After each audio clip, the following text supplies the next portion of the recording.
नमस्कार, ARK@foodies to use on time यात आपले स्वागत आहे। तर आज मी असं काहीतरी घेऊन आले आहे जे तुमच्या आरोग्यासाठी आणि शरीरासाठी अतिशय उपयुक्त आणि पौष्टिक आहेत। तर चला करूया सुरुवात। च्या पदार्थामधील सगळ्यात महत्त्वाचा घटक आहे जवस। आपण दैनंदिन जीवनामध्ये जवस बघितला आहे आणि खाल्ला पण आहे, पण याचे काय फायदे आणि कोणत्या प्रकारे फायदे होतात हे कधी आपण बघितले आहेत का? तर नाही। हो, जवसाचे खूप फायदे आहेत। ते वजन कमी करण्यास मदत करते, हृदयविकारापासून आपले संरक्षण करते, मधुमेहवाल्यांसाठी तर खूपच फायदेशीर आहे। आणि लेडीज म्हटलं तर लेडीजला सतत प्रॉब्लेम असतो, स्किनचा प्रॉब्लेम, केसांचा प्रॉब्लेम, त्यासाठी अतिशय उपयुक्त असा उपाय म्हणजेच जवस। रोज डेली खायला पाहिजे, त्यामुळे आपली स्किन पण चांगली राहते आणि आपल्या केसांची केस गळती पण कमी होते। आणि ज्या प्रमाणात दैनंदिन आयुष्यामध्ये स्त्रियांचं चालू असते, जे गृहिणी आहेत तर त्यांना तर हमखास हे जवस खायलाच पाहिजे, कारण की त्यामध्ये भरपूर प्रमाणात फायबर, ओमेगा 3 फॅटी ॲसिड आणि अँटीऑक्सिडंटचे भरपूर प्रमाण असते। जवस खाल्ल्याने पचनक्रिया सुधारते आणि जवसामुळे स्नायूंच्या समस्या आणि थकवा कमी करण्यास उपयुक्त असते। आता आपण जवसाचे खूप फायदे बघितले, तर या जवसाला छान चुटचुट फुटेपर्यंत आपल्याला ते भाजून घ्यायचे आहे व्यवस्थित, ते पण मंद आचेवर, एकदम जास्त फ्लेम करायचं नाही। तर चला करूया, समोर बघूया।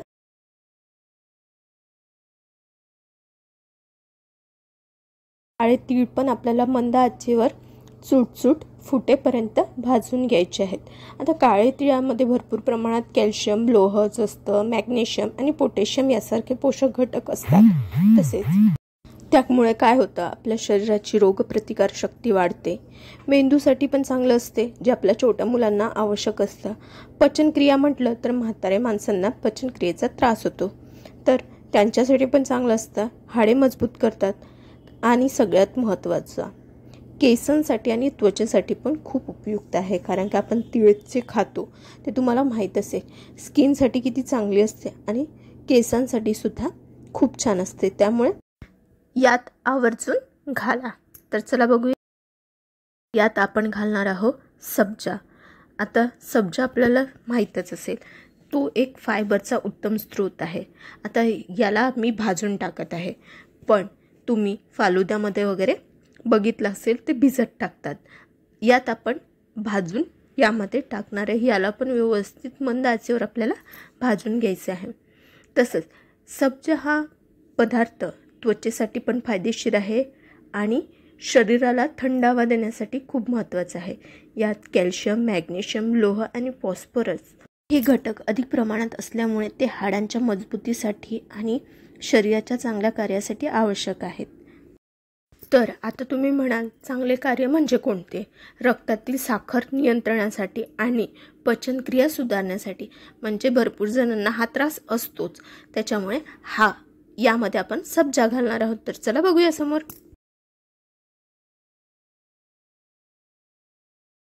आपण यामध्ये घालणार आहोत चिया सीड, ते पण आपल्याला मंद आचेवर असे रोस्ट करून घ्यायचे आहेत, म्हणजे भाजून घ्यायचे आहेत।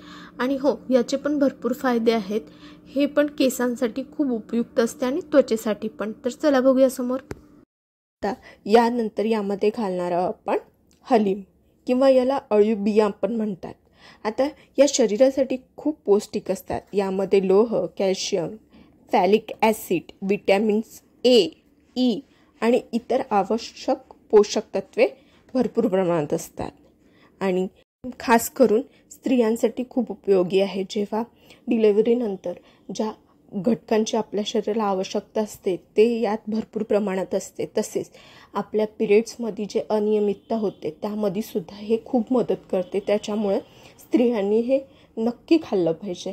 आणि त्यामुळे हलीममुळे आपल्या रक्तातील हिमोग्लोबिनचे प्रमाण वाढते आणि आपली रोगप्रतिकार शक्ती वाढवण्यास मदत होते, शरीराला ऊर्जा मिळते आणि स्तनपान म्हणजे तुम्हाला माहीत असेल, डिलिव्हरीनंतर बाळाला ज्या पोषक तत्वांची आवश्यकता असते ते त्यामध्ये भरपूर प्रमाणात असते, त्यामुळे डिलिव्हरी झालेल्या महिलांना याचे लाडू आवर्जून बनवून द्यावे। तर चला मग बघूया समोर आपण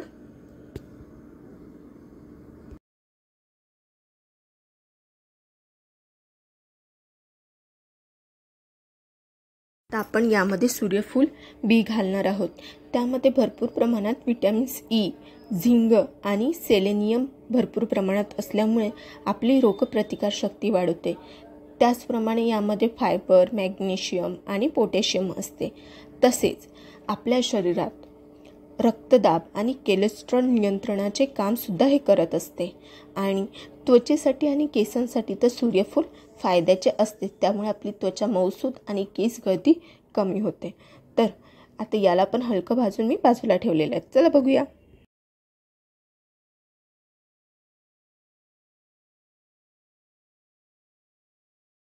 आपण यामध्ये घालणार आहोत मगज बी। आता मगज बीला पण आपल्याला मंद आचेवर असं छानसं भाजून घ्यायचं आहे। आता मगज बी तर तुम्हाला माहीतच असेल, टरबुजांच्या बिया। आता या मेंदूसाठी आणि केसांसाठी, ॲसिडिटीसाठी आणि पोटांच्या समस्यांसाठी खूप उपयुक्त असतात। यामध्ये प्रथिने, विटॅमिन्स, खनिजे आणि फॅटी ॲसिड भरपूर प्रमाणात उपलब्ध असते, त्यामुळे हे आपल्या शरीरासाठी आवश्यक आहे। तर चला बघूया। आता इथे अक्रोड, बदाम आणि काजू यांचे छोटे छोटे असे तुकडे करून घेतलेले आहेत आणि याला वेगवेगळे असे मी तूप टाकून थोडं तूप टाकून मी भाजून घेतलेले आहेत। आता तुम्हाला याबद्दल तर अक्रोड, काजू आणि बदामबद्दल तर माहीतच असेल। हो, पण एक काळजी घ्यायची, अक्रोड जास्त प्रमाणात खाल्ल्यास काही लोकांना पचनाच्या समस्या होऊ शकतात, त्याच्यामुळे जास्त प्रमाणात अक्रोड खाऊ नये, ते टाळायचे। जास्तीत जास्त 2-3 अक्रोड दिवसातून ठीक आहे। जास्त खाल्ले तर अक्रोड खाल्ल्याने मळमळ व्हायला लागत असेल तर समजून जायचं की आपल्याला अक्रोड सूट होत नाही, त्याच्यामुळे ते अक्रोड खाण्याचे टाळायचे। तर चला बघूया समोर।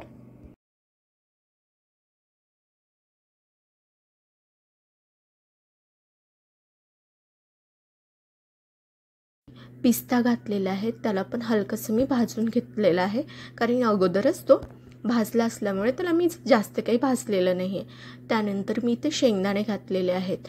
हे जर तुम्ही एखाद्या डिलिव्हरी बाईसाठी बनवत असेल तर यामध्ये शेंगदाणे न घालता खोबऱ्याचं किस तुम्ही घालू शकता। आणि यामध्ये मी अंजीर पण घातलेले आहे, ते पण हलकेसे मी भाजून घेतलेले आहेत। आणि नंतर हो, शेंगदाण्याऐवजी तिथं खोबऱ्याचा किस तुम्ही भरपूर प्रमाणात घालू शकता। आणि इथे मी पांढरे तीळ पण घातलेले आहेत, याला पण व्यवस्थित भाजून घेतलेले आहे। आणि हो, यात काळा मनुका पण मी घातलेल्या आहेत, त्या पण आपल्या शरीरासाठी चांगल्या असतात आणि रोगप्रतिकार शक्ती वाढवण्यासाठी पण। तर चला बघूया समोर।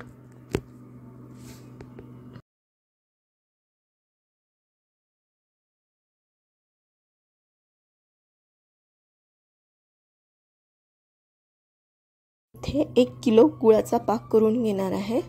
आणि हो, तुम्हाला मी साहित्य डिस्क्रिप्शन बॉक्समध्ये देणार आहे। आणि हो, त्या अगोदर माझ्या चॅनलला लाईक करा, सबस्क्राईब करा आणि कमेंट करा आणि व्हिडिओ पूर्ण बघा, कारण की यात मी अत्यंत आवश्यक अशी माहिती सांगितलेली आहे आणि तुमच्या दैनंदिन आयुष्यात ही माहिती खूप उपयोगाची पडणार आहे। त्यामुळे आपल्या छोट्या मुलांच्या वाढत्या वयामध्ये आपल्याला त्यांना काय द्यायला नको किंवा काय द्यायला पाहिजे याची थोडीफार माझ्या इच्छेनुसार मी तुम्हाला माहिती दिलेली आहे। तर चला बघूया समोर। आणि हो, ते मी 1 चम्मच तूप घातलेले आहे। यामध्ये मी जास्त प्रमाणात तुपाचा काही वापर केलेला नाही आहे। तर चला बघूया समोर।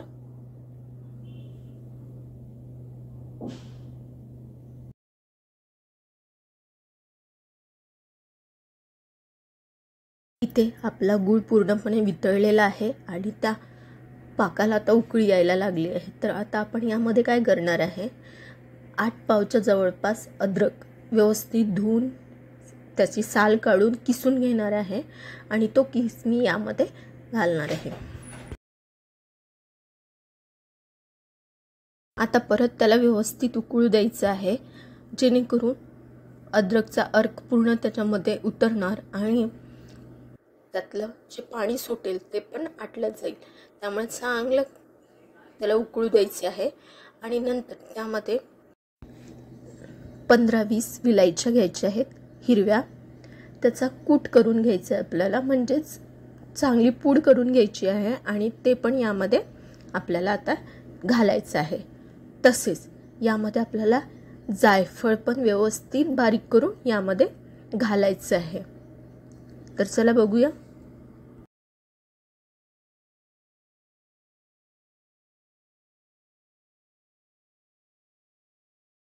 इथे गूळ घेताना आपल्याला व्यवस्थित लाडू बनेल असा चिकट गूळ घ्यायचा आहे. मार्केटमध्ये वेगवेगळ्या प्रकारचे गुळाचे प्रकार मिळतात, तर सिलेक्ट करताना काळजीपूर्वक सिलेक्ट करा जेणेकरून आपले लाडू व्यवस्थित होतील. तर चला बघूया समोर.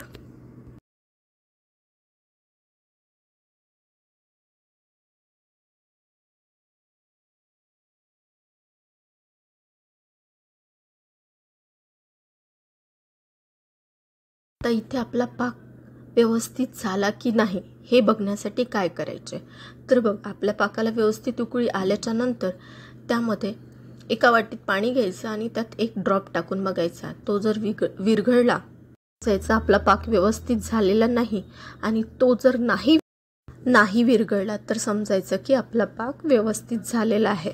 तर चला आता बघूया.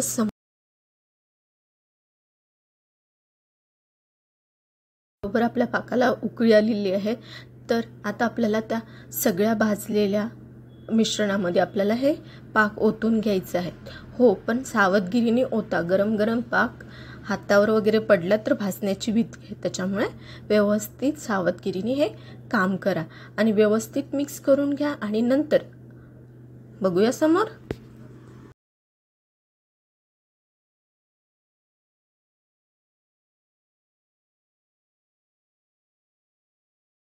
व्यवस्थित मिक्स झालेला आहे आणि आता आपल्याला गरमागरम याचे लाडू किंवा तुम्हाला वड्या पाहिजे असेल तर तुम्ही वड्या पण पाडून घेऊ शकता. मी इथे काय केलं आहे, छोटी वाटी किंवा तुमच्याकडे छोटं झाकण स्टीलचं वगैरे असेल त्यांनी छोटे छोटे अशा मी वड्या पाडून घेतलेल्या आहेत. तुम्ही लाडू पण बांधू शकता किंवा ताटावर थापून त्याच्या वड्या पण करू शकता. तर मी इथे व्यवस्थित दिसावं म्हणून मी तसं केलं आहे. आणि हो, अशा प्रकारे झाले आपले पौष्टिक बियांचे लाडू तयार. तर माझ्या चॅनलला सबस्क्राईब करा आणि व्हिडिओ आवडल्यास शेअर करा, लाईक करा आणि कमेंट करा. धन्यवाद.